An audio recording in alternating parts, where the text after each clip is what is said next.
இயக்குனர் தான் வர்றது ரெடியாக இருந்தார், ப்ரொடியூசராக விட்டார் அப்படின்னு சொல்லிட்டு. உங்களுக்கு அது சரி இல்லை, யார் எப்படி இருப்பாங்க என்ன சொல்ல முடியாது, எப்போ எது வெளிப்படுதுன்னு சொல்ல முடியாது. நம்ம ரொம்ப சாதாரணமாக நினைப்போம்.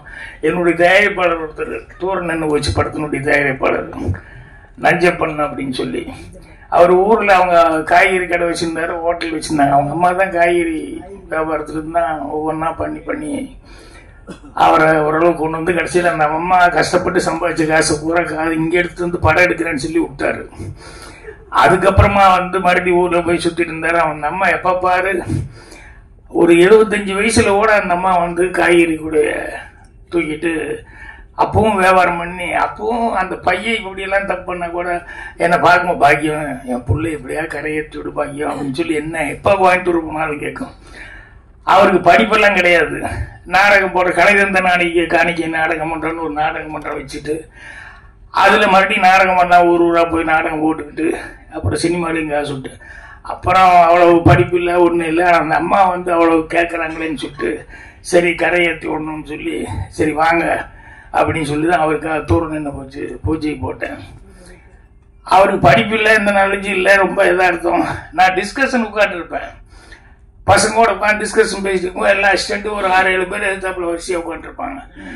ஏதாவது நல்ல சீன் ஒன்று பேசிட்டு இருக்கும்போது இப்படி பார்த்தா ஒவ்வொருத்தரும் ஏதோ அப்படிமா அப்புறம் அப்படி நிறுத்திக்குவாங்க. என்ன சீனுக்கு ரியாக்ஷனே இல்லை, ஒவ்வொருத்தரும் எங்கேயோ கதவு கிட்ட பார்க்குறேன் என்ன அதுன்னு சொல்லிட்டு பார்த்தா இங்கே இருக்கிறவங்க ஒவ்வொருத்தரும் ரியாக்ஷன் கதவு கிட்ட எட்டி பார்த்தா அவர் நஞ்சு பண்ணிட்டு இருப்பார். என்னன்னா மத்தியான சாப்பாட்டுக்கு என்ன வேணும், ஏன்னா எங்க நேரடியாக கேட்டால் நான் கத்துவேன், டிஸ்கஷன் இருக்கும்போது இதுதான் முக்கியமான திட்டுவேன்னு சொல்லிட்டு. இவர் வந்து அந்த கதவை லேசாக திறந்துக்கிட்டு அங்கே இருக்கிற ஒவ்வொரு அசிஸ்டண்ட்கிட்டையும் என்ன அப்படின்னு சொல்லி கேட்பாரு. ஒருத்தர் இப்படிம்மா, இன்னும் கோழியா, ஒருத்தர் இப்படிம்மா, மீனா, இது மாதிரி எல்லாம் சிக்னல் பண்ணிக்கிட்டு இருப்பாங்க மத்தியான சாப்பாட்டுக்கு. இதை கண்டுபிடிச்சிட்டு பிடிச்சி கத்துன்னு கத்துனேன். இல்லை நீ வேலையிலேயே இருந்துருப்ப, அவங்களுக்கெல்லாம் பசிக்கும் இல்லைன்னு. இவர் என்ன ஒரு சிக்கல்ல மாட்டி விட்டாரு. என்னன்னா அந்த படத்தை விற்கும் போது வந்து ஒருத்தர் கொடுத்துட்டோம்னா இன்னொருத்தர் கொடுக்கக்கூடாது. இவர் வேற எங்கேயோ வியாபாரம் பண்ணும்போது எஃப்எம்எஸ் வித்துட்டாரு. அந்த படத்தை ஓவர்சீஸ் கொண்டு போய் ஒருத்தர் கொடுத்துட்டாரு. அப்ப இவரை கூப்பிட்டு என்கிட்ட என்னங்க உங்க ப்ரொடியூசர் இப்படி பண்ணிட்டாரு, என்னன்னா இப்படி ஓவர்சீஸ் இப்படி வித்துட்டாரு அப்படின்னு சொன்னோன்னு எனக்கு ரொம்ப என்னடா இப்படி போய் மாட்டிக்கிட்டேன்ட்டு, விஷயம் தெரியாம ஏதாவது பண்ணிட்டாரு. இல்லைங்க அவர் படிப்பு இல்லை, எல்லாத்துக்குமா தெரியாம பண்ணிட்டாரு அப்படி பண்ணிட்டு. இல்லை என்னதான் இருந்தாலும் அவர் வந்து இங்க வர சொல்லுங்க, தெரியாம பண்ணிட்டாங்க சொல்ல சொல்லுங்க அப்படின்னு. அப்புறம் இங்கிருந்து அவர் நேரா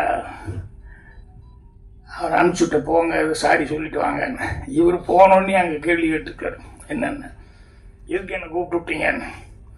இந்த மாதிரி ஓவர்சீஸ் நீ எப்படி விற்கலாம், ஓவர்சீஸ் விற்கக்கூடாது, ஏற்கனவே கையெழுத்து போட்டு கொடுத்துட்டியா அப்படின்னு. இவர் ஓவர்சீஸ்னா என்னன்னு கேட்டிருக்காரு. ஓவர்சீஸ்னா கடல் கடந்து போறது அப்படின்னு உடனே இவர் கேட்டிருக்காரு. கரெக்டா சொல்லுங்க, கரெக்டா தான் ஏன் சொல்றேன், ஓவர்சீஸ்னா கடல் கடந்த நாடுகள் அப்படின்னு. இப்ப நான் எதுக்கு வித்தேன்னு சொல்லி என்ன கூப்பிட்டு வந்தீங்க, ரஷ்யாவுக்கு வித்திருக்கேன், ரஷ்யாவுக்கு தர வழியா போலாம் தெரியுமா அப்படின்னு. இந்த ஆள் கம்யூனிஸ்ட் கட்சியில் இருந்தாரு, அதனால இதெல்லாம் தெரிஞ்சு வச்சிருக்காரு. ரஷ்யா கடல் வழியா போலாம் தெரியுமா, நீ என்ன என்கிட்ட கேட்கணும் அப்படின்னாங்க. இப்ப என்ன கேட்கறது, ஓவர்சீஸ் வித்தா தானே கேட்க முடியும், ரஷ்யா கடல் வழியா போலான்னு சொன்னு ஒண்ணுமே கேட்க முடியும். அந்த மாதிரி அப்புறம் போயிட்டு வந்து என்ன மன்னிப்பு கேட்டீங்க, இல்லை எல்லாரும் எங்கிட்ட மன்னிப்பு கேட்டாங்க அப்படின்னு. யாருக்கு என்ன கெப்பாசிட்டி இருக்கு என்னங்கிறதெல்லாம் சொல்ல முடியாது. அப்பதான் எங்க வாத்தியார் சொல்லி கொடுத்ததெல்லாம் எனக்கு ஞாபகம் வரும். பாகிராஜ், நீ சந்திக்கும் ஒவ்வொரு மனிதனும் உனக்கு ஆசான், கண்டிப்பா நீ கத்துக்கொள்ள ஏதாவது ஒண்ணு அவங்ககிட்ட இருக்குல்ல, இதெல்லாம் ஞாபகம் வச்சுக்கோ அப்படிம்பாரு. அதனால யாரை பார்த்தாலுமே நான் அப்படித்தான் பார்ப்பேன், சாதாரண ஆளுங்க மாதிரி பார்க்க மாட்டேன். ஏதாவது ஒண்ணு நமக்கு தெரியாது உங்களுக்கு இருக்கும் அப்படிங்கிற மாதிரி தான் பார்ப்பேன்.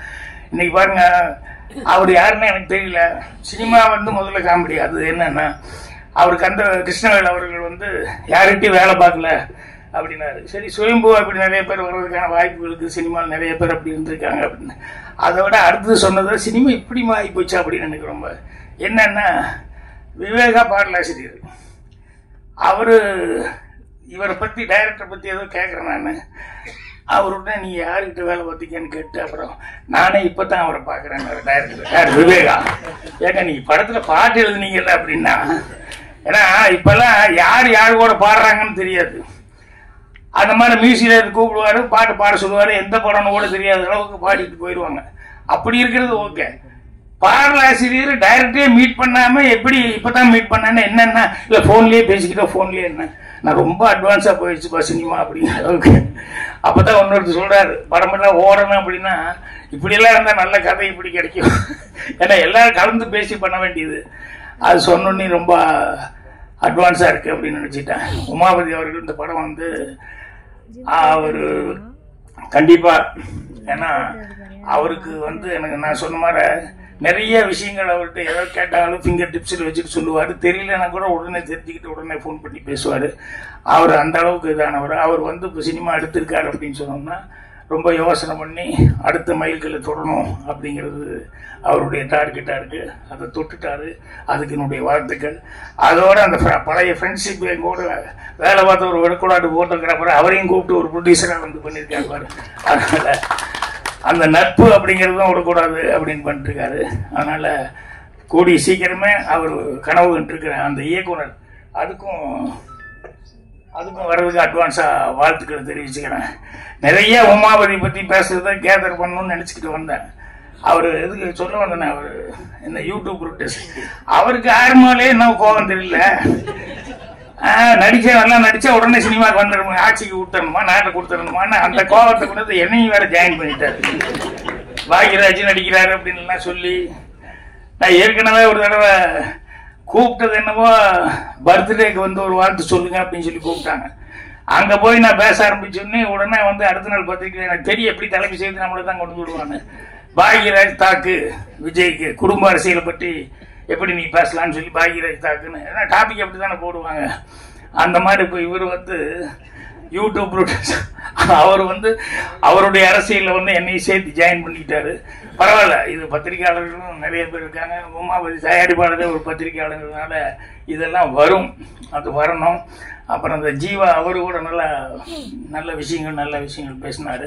ஸோ நான் அதுக்கப்புறமா வந்து கேசட் வாங்கி அவர்கிட்ட என்ன இதுன்னு பார்த்துக்கிறேன். இப்போ அவசரமாக போகிறதுனால தயவுசெய்து யாரும் தப்பாக நினைக்க வேண்டாம். இன்னும் விவேகா எல்லாம் பேச வேண்டியது. ரொம்ப சந்தோஷம். மீண்டும் ஏங்க படம் சக்ஸஸ் ஆகணும். சக்ஸஸ் ஆனதுக்கப்புறம் உங்களை ஏங்க கீழே இருக்கீங்க, நீங்கள் மேலே வாங்க. நீங்கள் மேலே வந்தாச்சு. நீங்கள் என்னுடைய மனமார்ந்த வாழ்த்துக்கள் தெரிவிச்சுக்கிறேன். நன்றி, வணக்கம்.